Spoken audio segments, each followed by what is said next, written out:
उपस्थित असलेले सारे मान्यवर, माझे शेवगावचे सारे मित्र, आमचे रोटरी क्लबचे सारे मित्र आणि पत्रकार बंधू आणि महिला भगिनी, शिक्षक, आणि मी तिथे येऊन काय करू?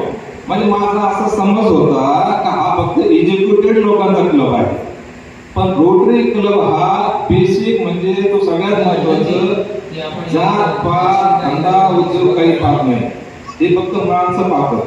त्यामुळे रोटरीमध्ये मला त्यांनी घेतलं.